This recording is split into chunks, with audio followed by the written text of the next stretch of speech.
St James Middle School. It's our second time in the school. I thought you might like to see the room as it is.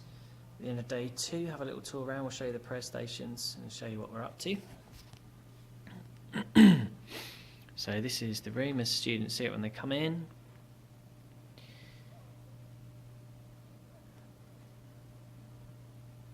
They'll come into the room and they'll sit down here and we'll do a quick intro with them about prayer, and then they'll have some free time to try all the different activities. This activity is all about worry. What are the worries that they have and what do they do with them? They can write their worries down and put them in the box, giving them to God. Over in this corner this time we've made a sort of a pray for the world area using this big, lovely big green parachute. It sort of reflects the fact that there's a lot of conflict in the world at the moment. So students can do this little activity down here where they tie a plastic soldier onto this netting with a piece of white ribbon that represents their prayer for peace. They can also look at the news stories on the computer screen over here, and then they can write a prayer on a post-it note for any country or situation they would like to, and they're sticking them onto the inflatable globes, as you can see here. Quite a few around the other side. Just praying for situations in the world. It's really good to get them thinking of people and places outside of themselves, which is one reason why we're trying a new prayer station this week. Over here we're praying for a school in Kenya called St Monica Fountain Academy, which is linked to the Doxa project run by a couple of guys. There's one of them, Ben Ryan, local to Bury St Edmunds. They're currently in a building phase of a project to develop a new school on a piece of land that they've bought, so the students are praying about the school. But we're talking with them about how it's not just about a building, it's about giving hope to these kids who live on a slum in Nakuru in Kenya.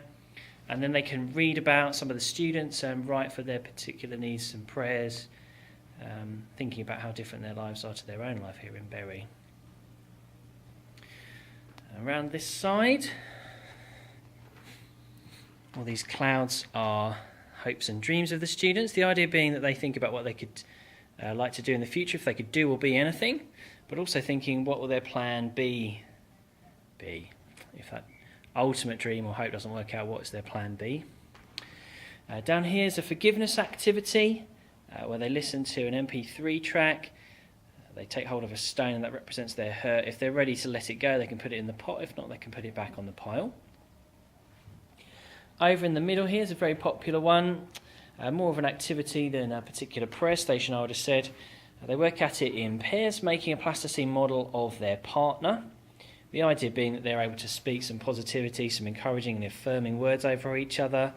They don't have to make a person, they just need to make something that represents their partner, and the models that they've made are over on this side of the room. So you can see all kinds of weird and wonderful things that they're making, but there's some lovely conversations happening at that prayer station already. Just over here is the big questions board. So if they could ask God one question, what would it be? Had a whole variety and range of questions there. A couple I can see from where I am. Why can you not heal cancer? Why do people pray? Why did my mum and dad split up? Will you answer when I speak to you? The tent just here is the Be Still tent. It's the only place in the room we ask them not to talk, and they go in just one at a time.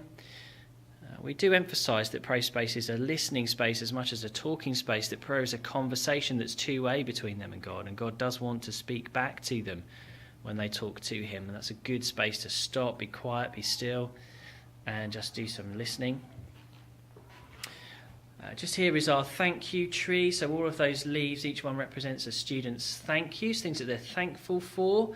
Trying to cultivate an attitude of thankfulness amongst students is something that I believe is really important, especially when they look across the room at the students at the school in Kenya. There's obviously quite a contrast between their lives out there and our lives back here. So it's great that they're able to say thank you for the things that they're blessed with. In the middle we have a prayer chain. Basically they can pray any prayer that they like, anything that's important to them, what matters to them, a person, a situation, a problem, anything at all, and they add it onto the chain, which makes quite a nice display in the middle. And finally, another new one for this week is called People Pegs. Students can make one of these cutout people look a bit like the person they'd like to pray for, and then they write a prayer for that person on the back. You can see there's quite a number of those already all around the room. Long lines of them. You can see some over the back there as well.